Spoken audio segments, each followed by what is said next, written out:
بسم اللہ الرحمن الرحیم۔ السلام علیکم۔ درباری ٹی وی یوٹیوب چینل پر آپ سب کو خوش آمدید کہتے ہیں۔ میرا نام آمنہ ہے۔ میرے ماں باپ اس دنیا میں نہیں تھے۔ میں اپنے تائی ابو کے گھر رہتی تھی اور میری تائی مجھے بالکل بھی پسند نہیں کرتی تھی، کیونکہ میں بہت زیادہ خوبصورت تھی اور اس کی اپنی بیٹیاں قدرے کم خوبصورت تھیں۔ اس کو ڈر لگتا تھا کہ کہیں میری خوبصورتی کی وجہ سے ان کی بیٹیوں کے رشتے نہ ہو یا ان کی بیٹیوں کو ریجیکٹ کر دیا جائے، اور وہ یہ بھی نہیں چاہتی تھی کہ میری شادی ہو جاتی۔ وہ تو اتنا ہی چاہتی تھی کہ میں ہمیشہ ذلیل ہوں، کیونکہ میری ماں کا رویہ ان کے ساتھ اچھا نہیں تھا۔ میری ماں نے بھی تو ساری زندگی ان کو نیچے ہی دکھایا تھا، لیکن اب میری ماں اس دنیا سے چلی گئی تھی اور وہ مجھ سے بدلہ لینا چاہتی تھی اور چاہتی تھی کہ میں کبھی بھی خوش نہ رہوں۔ وہ جلد از جلد مجھے گھر سے نکالنا چاہتی تھی۔ جو میرے لیے ایک رشتہ آیا، میرے لیے دنیا کا کوئی بھی رشتہ آتا، میری تائی نے کبھی بھی میری شادی نہیں کرنی تھی۔ لیکن اس رشتے کے بارے میں سن کر ہی ایسا لگ رہا تھا کہ وہ ہاں کر دے گی۔ دراصل ہمارے خاندان میں ایک آدمی تھا جس کا رشتہ میرے لیے آیا تھا۔ یہ آدمی بہت ہی زیادہ بدنام تھا۔ کسی زمانے میں یہ ہمارے خاندان کا سب سے امیر انسان تھا، لیکن اس نے سارا کچھ جوئے اور شراب میں اڑا دیا۔ سب کچھ ختم ہو گیا۔ اس کے پاس اب کچھ بھی نہیں تھا۔ پتہ نہیں یہ کیا کام کرتا تھا، یہ بھی کوئی نہیں جانتا تھا۔ اس کے پاس اپنا گھر تک نہیں تھا۔ اس کے سارے رشتہ داروں نے اس کا بائیکاٹ کیا ہوا تھا اور اس نے میرے لیے رشتہ بھیجا تھا۔ یہ میری سی عمر میں بھی کافی بڑا تھا اور رشتے میں میرا چاچا لگتا تھا۔ یہ میرا سگا چاچا نہیں تھا، میرے باپ کا دور کا کزن تھا، لیکن عمر میں بڑا تھا، تقریباً میرے باپ کی عمر کا ہی تھا۔ اسی لیے اس حوالے سے ہم اسے بچپن سے ہی چاچو کہا کرتے تھے۔ اس نے یہ بات کیوں کی، اس کی مجھے سمجھ نہیں آئی، لیکن اس نے ہمارے گھر رشتہ بھیج دیا۔ یہ بات بھی بہت عجیب تھی۔ جانے اس کی اتنی ہمت کیسے ہو گئی کہ اس نے رشتے کی بات کر دی۔ میرے تایا ابو بھی اسے کوئی اچھا انسان نہیں سمجھتے تھے، اور وہ خود بھی کوئی رحم دل انسان نہیں تھے۔ انہوں نے بھی کبھی مجھے اپنی بیٹی نہیں سمجھا تھا۔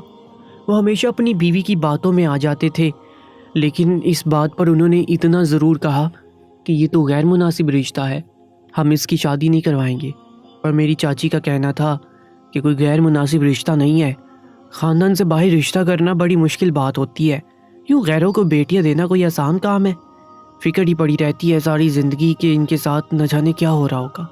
اور اس انسان کو تو ہم سب جانتے ہیں، یہ تو ہمارے خاندان کا ہے، میرا بھی دور کا کزن لگتا ہے اور آپ کا بھی۔ ہمارا اس کے ساتھ گہرا رشتہ ہے۔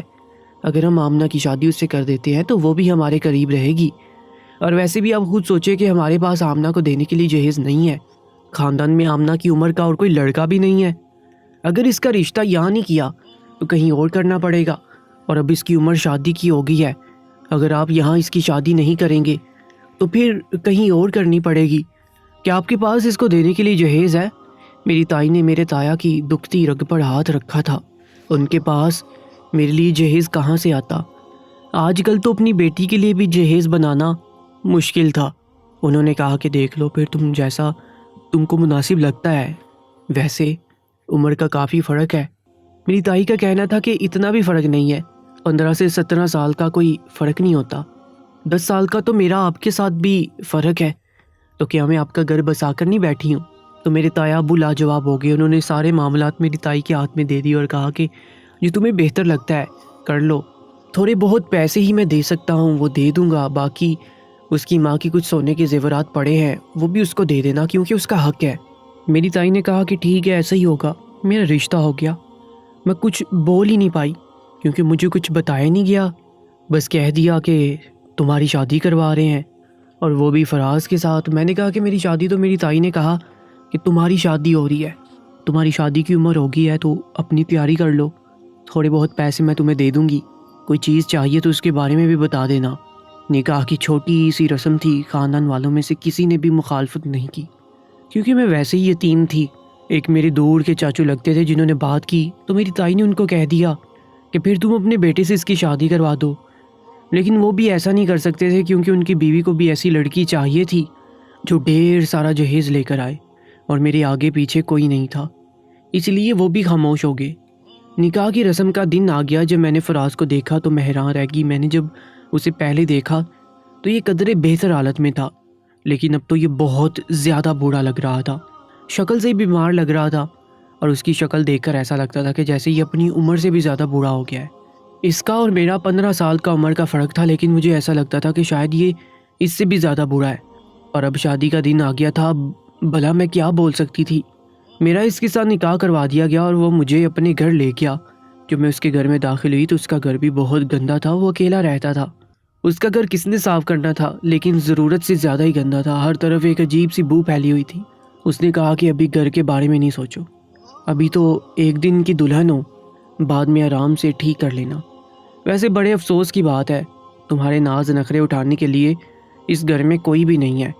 میں خاموش تھی، وہ میرے ساتھ اچھے طریقے سے پیش آنے کی کوشش کر رہا تھا، باتوں باتوں میں کہہ رہا تھا کہ سب کچھ ٹھیک ہو جائے گا، وہ مجھے بہت خوش رکھے گا، لیکن میرے دل میں ابھی یہی بات تھی کہ میری زندگی برباد ہو گئی ہے اور میری شادی اس مرد سے کروا دی گئی ہے جس کو میں پسند تک نہیں کرتی ہوں، نہ اس کے ساتھ میرا کوئی جوڑ ہے۔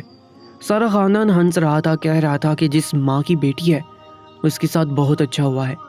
میری ماں نے کبھی کسی کے ساتھ برا نہیں کیا تھا، میری ماں بھی میری طرح خوبصورت تھی، اور میری ماں کا خوبصورت اور پڑھا لکھا ہونا ہی ان کا گناہ تھا۔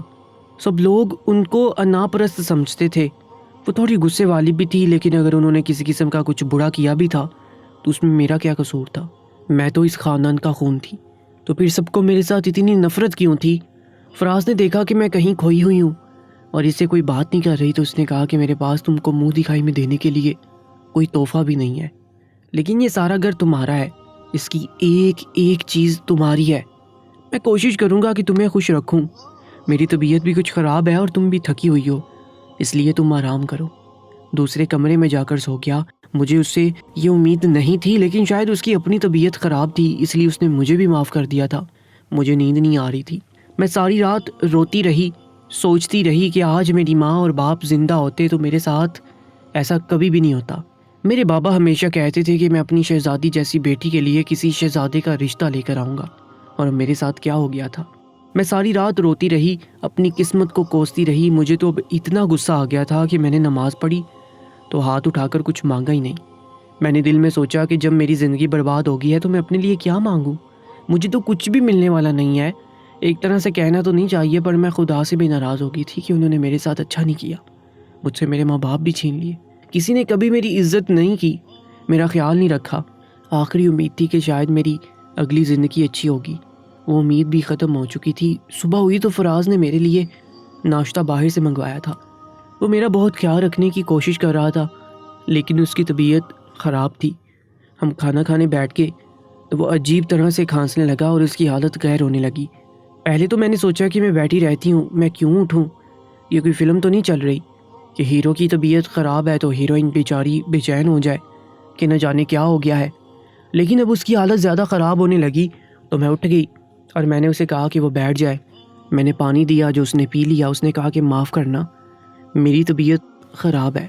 میں نے کہا کہ علاج کیوں نہیں کرواتے؟ اس نے کہا کہ آج ہی ڈاکٹر کے پاس جا رہا ہوں، بہت ہی اچھا ڈاکٹر ہے، اس نے کہا ہے کہ سب کچھ ٹھیک ہو جائے گا، میں ٹھیک رہوں گا تو سب ٹھیک رہے گا۔ آخر مجھے تمہارا خیال بھی رکھنا ہے، میں ٹھیک ہو جاؤں گا۔ مجھے اس کی ان باتوں سے کوئی فرق نہیں پڑ رہا تھا، پتہ نہیں وہ اس طرح کی باتیں کیوں کر رہا تھا۔ خیر میں نے اسے اتنا ہی کہا کہ ڈاکٹر کے پاس جائیں۔ جب وہ گھر سے چلا گیا تو میں نے گھر کو صاف کرنے کے بارے میں سوچا۔ نہ صرف یہ گھر بہت گندا تھا بلکہ اس گھر میں تو راشن بھی نہیں تھا۔ مجھے بہت غصہ آ رہا تھا کہ اس گھر میں تو بنیادی ضرورت کی چیزیں بھی نہیں تھیں۔ میں کہاں آگئی تھی؟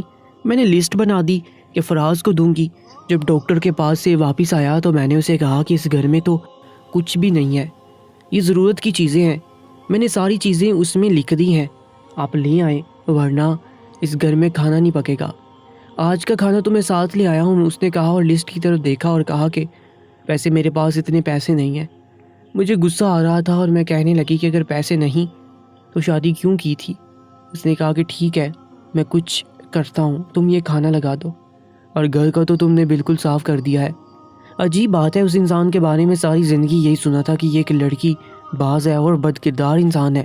اپنی جوانی میں نہ جانے کتنی لڑکیوں کے ساتھ تعلق بنایا تھا اور اپنی ساری دولت انہی لڑکیوں کے اوپر لٹا کر ختم کی ہے، لیکن اب اس کی بیوی اس کے سامنے تھی اور یہ میرے ساتھ اس طرح سے پیش آ رہا تھا کہ جیسے میں اس گھر میں صرف چند دنوں کے لیے رہنے کے لیے آئی ہوں، اور یہ اتنی زیادہ عزت کرتا تھا کہ جیسے میں اس گھر میں کوئی مہمان ہوں۔ مجھے یہ سمجھ نہیں آ رہی تھی کہ اس کا یہ دوگلا رویہ کیوں تھا، آخر یہ کیا ثابت کرنا چاہتا تھا؟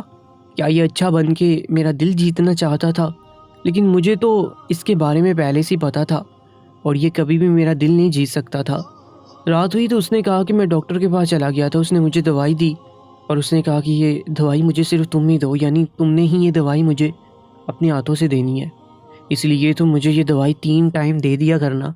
میں نے اس کے ہاتھ سے دوائی کا شاپر پکڑ لیا اور کہا کہ ٹھیک ہے، دے دیا کروں گی، دوائی دینے میں کیا بڑی بات تھی۔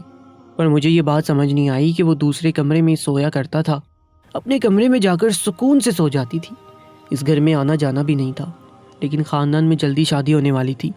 اس نے کہا کہ تمہیں جانا چاہیے، اگر تم جانا چاہتی ہو تو مجھے کوئی مسئلہ نہیں۔ میں نے کہا کہ میں نے نہیں جانا، میری زندگی کا کوئی مقصد نہیں تھا۔